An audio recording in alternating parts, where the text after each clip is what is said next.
Благодарам, подпредседателке. Почитувани колеги, почитувана македонска јавност, втор ден расправа за законот измени и дополнување на законот за работни односи на Европска комисија со европско знаменце. Вчера моите колеги многу убаво образложија и ги истакнаа сите неправилности, сите прекршувања на деловник, на се она што значи закон и поредок во Република Македонија, но еве јас пред да преминам на темата за која што јас ќе се осврнам во врска со овие измени и дополнувања, само што еднаш да се подсетиме зошто се неприфатливи овие измени и зошто е неприфатлив вака доставениот предлог закон, бидејќи не е во согласност со Конвенцијата за дискриминација број 111 на Меѓународната организација на трудот, представува нееднакво постапување кон одредена група на вработени. Самиот начин на носење мора да се спроведе преку социјален диалог на ниво на економско-социјалниот совет. Мора да се изјаснат синдикатите за оваа измена, ова ќе значи, бидејќи ова ќе значи помали права на работниците. Ќе се злоупотребува писмената согласност од вработените, како што е пракса во други слични случаи за други права во Законот за работни односи. Прековремената работа се воведува по исклучок, а овој нов основ нема никаква правна логика, бидејќи работата на национални и стратешки интереси за државата може да се спроведе со работа во смени. Значи има решение и за тој проблем. Не е јасно определено што е стратешки и национален интерес за државата, па оттаму се остава простор за слободно и различно толкување, односно широко поле за злоупотреба на вака составениот предлог закон. Ова ќе предизвика огромна незадоволство кај работниците, ќе се кренат синдикатите и затоа, почитувани колеги, ние нема да гласаме за ова предлог законско решение, бидејќи навистина е вон сите етички и морални вредности на едно општество. И сега овој закон требаше да биде, како што беше првиот обид, со подписите од вас пратениците, од СДСМ и од ДУИ, на Комисијата за труд и социјала. И јас малку сакам да се осврнам на тој социјалниот момент, што ќе предизвика овој закон, па можеби оваа моја дискусија ќе ве разубеди да гласате за ова законско решение и да го прифатите амандманот кој што ние го имаме, односно амандманите кои што ги имаме поднесено по однос на овој предлог закон. Кој е социјалниот контекст и кој е социјалниот аспект? Значи, станува збор за продолжување на работното време, како што кажа вчера моите колеги, многу прецизно дека ќе биде 72 часа неделно, што е апсолутно недозволиво и е вон сите, како што ги набројав, меѓународни конвенции и правила колку треба да трае работната недела за еден работник.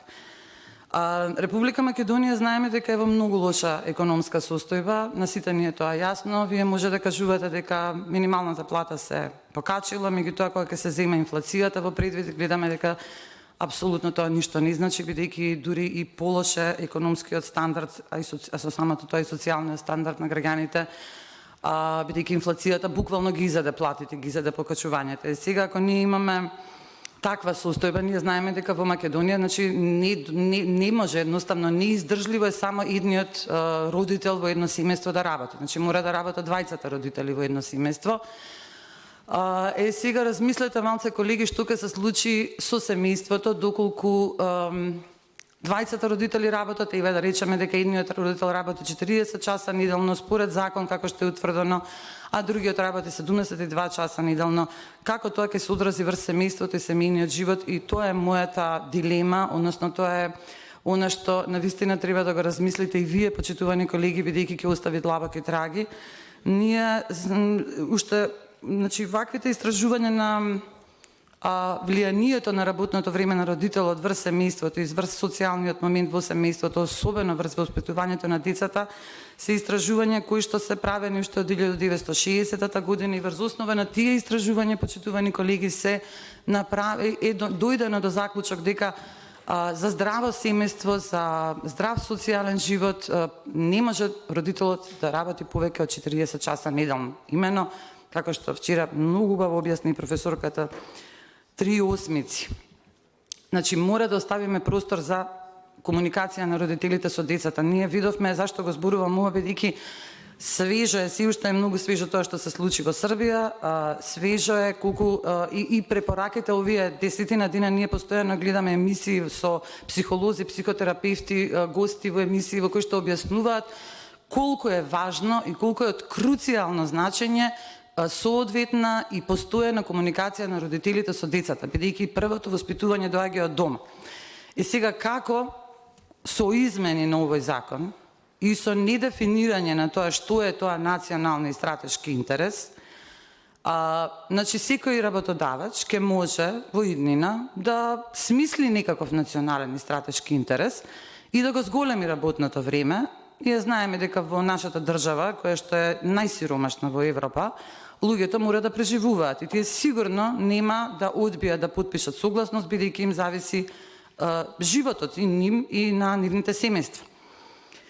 Што значи дека тие работници нема да поминуваат доволно квалитетно време со своите семејства, нема да поминуваат квалитетно време со своите деца, нема да имаат заедничка вечера, нема да имаат или еден оброк, барем еден оброк заеднички со семејството, бидејќи ќе бидат постојано на работа.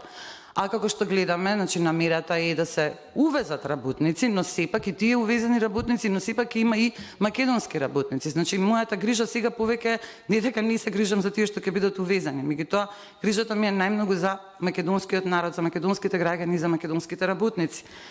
Кажете ми, колеги, како знаете ли, верувам дека претпоставувате колку негативни ефекти ќе има тоа врз семејствата на овие луѓе.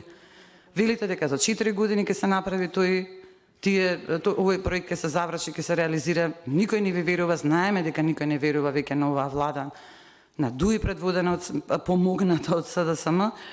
Меѓутоа негативните ефекти на зголеменото работно време е нешто што е научно истражено. Значи негативните ефекти на некомуникација на родители со деца не е нешто што ние го измисливме, што јас сега ви го кажувам. Не, тоа е научно докажано. Има бројни истражувања, опсежни истражувања во цел свет. Па и од Европа, значи во 2012 направено и 2015 капитален проект на Европската унија во кој што се истражува кои се негативните ефекти на прековремената работа и несоодветно комуницирање со младите, со децата.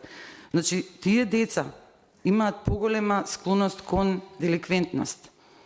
Тие деца имаат помал академски развој. Тие деца немаат соодветно воспитување од родителите, не поминуваат доволно време со нив.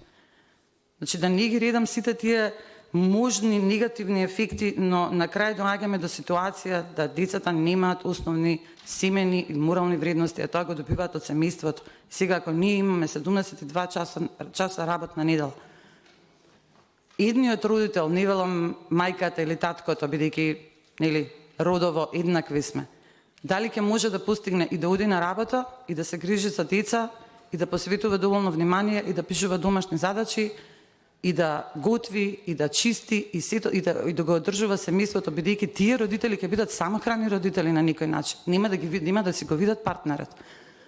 Тоа ќе направи 72 часа работна недела, почитувани колеги. Јас навистина се надевам дека ова ќе допре до вас, бидејќи станува збор за млади, станува збор за нашата иднина која што заминува, секојдневно заминува, именно, можеби не толку затоа што не може да најде работа, туку затоа што не може да го поднесе веќе ова неорганизирано и целосно хаотично општество. Јас навистина апелирам до вас, до вие кои што се боравте за правда, за мир, ниту правда видовме, ниту мир видовме, за вие кои што ветувавте бесплатно здравство, за вие кои што ветувавте квалитетно школство, а нема учебници веќе 2 години. За вас апелирам, се надевам дека нема да попуштите на притисоците за кои што исто така верувам дека ги имате. Сигурна сум дека и вие имате семејства, имате деца, ние сами чувствуваме некогаш колку времето што го поминуваме во собранието ни одзема од квалитетно време, поминато време со нашите деца дом. Значи ставете се во улога на тие работници кои што нема да може да си го видат семејството, нема да може да си ги видат децата доволно. Размислете, бидејќи ова не е во ред. Ова ќе употребам сега еден збор, мојот колега го кажа пред некој ден. Ве нарече и така е, нерани мајковци, навлезете во генезата на тој збор, што значи нерани мајко. навлезете, бидејќи со тој избор се опфаќа многу. Немојте да постапувате вака, имајте совест. Ви благодарам.